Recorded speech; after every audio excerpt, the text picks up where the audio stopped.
श्री स्वामी समर्थ. एक छोट्याशा गावात एक अतिशय गरीब पण श्रद्धाळू स्त्री राहत होती. दररोज सकाळी ती घराच्या दारात एक भाकरी टांगायची आणि म्हणायची, जो कोणी भुकेलेला असेल स्वामी समर्थ नावाने ही भाकरी घेऊन जावा. महिन्या उलटले पण रोज एक गोष्ट घडायची. एक वयस्कर माणूस यायचा, भाकरी घ्यायचा आणि जाताना एवढंच म्हणायचा, तुझं वाईट होईल, आणि शांतपणे निघून जायचा. ते ऐकून त्या आजींना मनात खूप वेदना व्हायची. ती स्वतःशी म्हणायची, मी तर स्वामींच्या नावाने सेवा करते आहे, मग हा माणूस मला अशी वाईट बोलत आहे. तरी तिने कधीच भाकरी टांगायची बंद केली नाही. ती रोज स्वामी समर्थांसमोर हात जोडून म्हणायची, स्वामी माझ्या सेवेचा उपयोग जे हवा तिथे होऊ दे. एक दिवस तिचा मुलगा जो नोकरीच्या शोधात दुसऱ्या शहरात गेला होता, अचानक अनेक दिवसात बेपत्ता राहिला आणि रोज स्वामींच्या फोटो समोर रडत प्रार्थना करायची, स्वामी माझ्या पोराचं रक्षण करा. अचानक एक दिवस दारावर प्रत्यक्ष झाली. ती घाबरतच दार उघडते आणि समोर तिचा मुलगा उभा असतो. तो रडत म्हणतो, आई मी उपाशी पोटी मारायला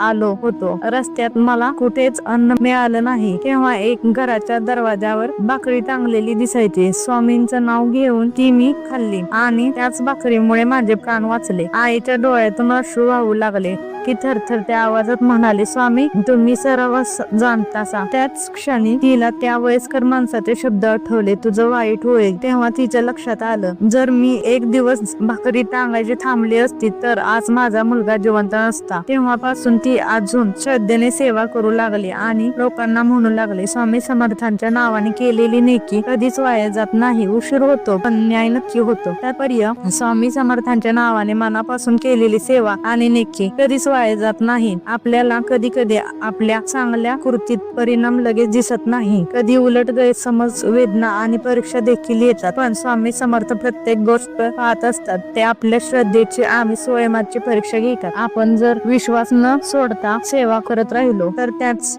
सेवेचे फळ योग्य वेळी योग्य रूपात नक्की मिळतं. ही गोष्ट आपल्याला शिकवते की भिवू नको, मी तुझ्या पाठीशी आहे. हा स्वामींचा शब्द फक्त वाक्य नाही, तर श्रद्धेने चालणाऱ्या प्रत्येक भक्तासाठी दिलेला आश्वासन आहे.